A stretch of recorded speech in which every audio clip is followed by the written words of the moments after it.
A outra pergunta do Marcelino é: por que a igreja é contra a camisinha? Nos dias de hoje, com tanta doença, por que traição acontece? É errado, a gente sabe. Mas que culpa tem uma esposa de contrair a doença de seu marido infiel? Imagine quantas vidas pode salvar. Meu filho, eu não vou nem entrar no mérito dessa questão, porque a camisinha é um problema, é uma discussão muito ampla. Outro dia até vai ao ar, né? Eu fui entrevistado pela Marília Gabriela, aquele programa da GNT.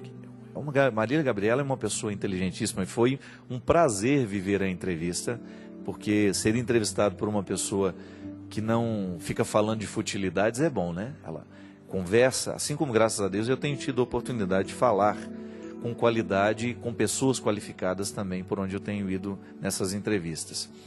Mas, num determinado momento, eu mostrei um aspecto da igreja que talvez ela desconhecesse, um aspecto mais arejado da teologia. Aí ela, então você é a favor da camisinha? Aí eu disse, não significa ser a favor da camisinha. O problema da reflexão sobre a camisinha é muito mais do que pode ou não pode. Volta ao início do programa. Isso é reduzir a questão, minha gente. E a igreja é muito injustiçada quando ela é colocada nessa perspectiva do pode ou não pode. Responda rapidamente, a igreja é contra ou a favor da camisinha?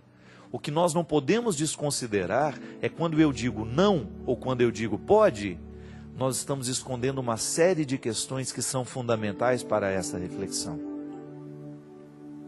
A camisinha pode sim proteger de muitas doenças, a gente sabe, muito embora ela não proteja de tudo, porque ela não é 100%, ela não tem uma proteção 100%. Muitas doenças podem acontecer mesmo usando a camisinha. Por quê? Ela é um material que pode arrebentar, ela é um material que pode ter problemas no momento do uso, então ela não garante muita coisa não, ela pode ter uma eficácia. Só que quando nós falamos do problema da camisinha, a igreja está muito mais preocupada em preservar a pessoa de uma doença que a camisinha não protege, que é de se sentir objeto do outro. A camisinha pode até proteger da AIDS, mas não protege da sensação de ter sido objeto.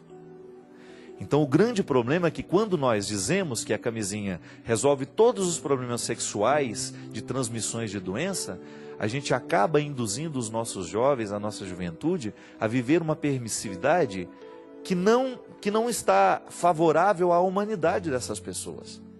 A sexualidade não pode ser uma válvula de escape para os nossos medos, a sexualidade não pode ser uma porta para a gente perder o valor que a gente tem como pessoa.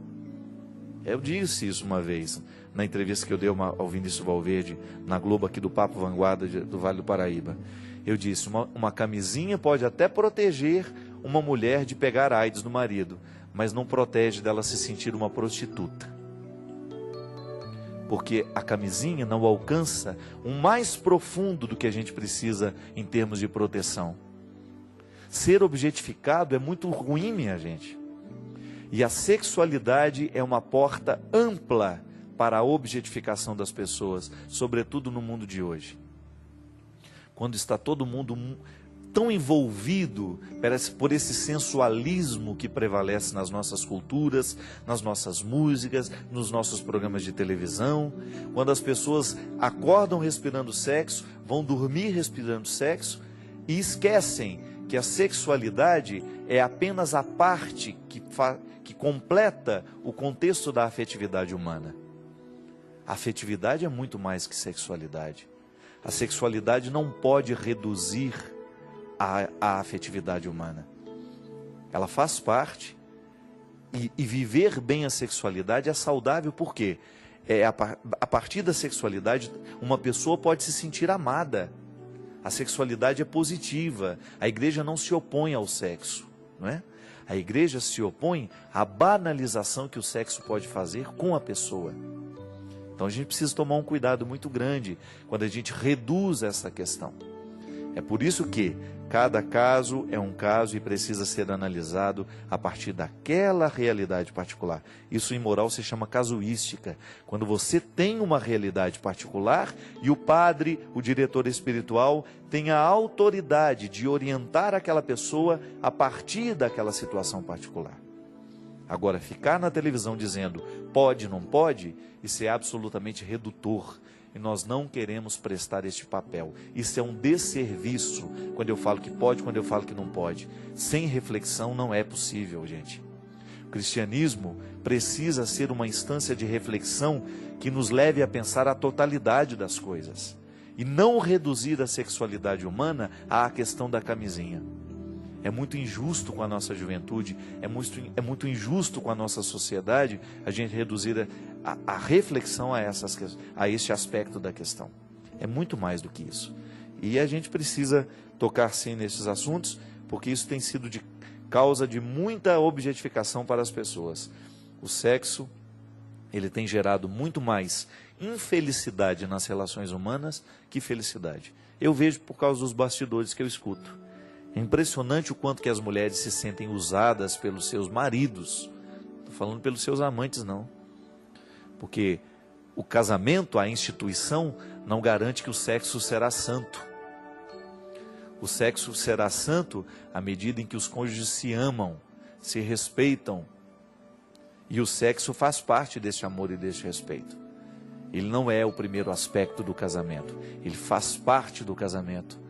Porque a sexualidade é uma bonita oportunidade que as pessoas têm de estabelecerem um vínculo ainda mais profundo. É a carne na carne.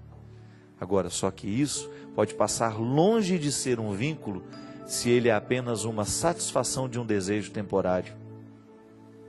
As prostitutas, o Padre Léo sempre dizia isso, né?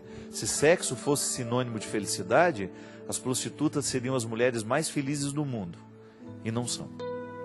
Nós sabemos por experiência própria, no contato que a gente tem com essas mulheres, que elas são muitas vezes muito infelizes, sobretudo no final da vida. Quando olham para a vida que escolheram, para o monte de homens que deitaram na sua cama, para os muitos homens que passaram pela sua vida, e não sobrou um que a ajudasse a envelhecer, que a ajudasse no duro peso de ser gente, que é o momento da velhice. Se na velhice a gente não está amparado com pessoas que nos amam, a vida é insuportável.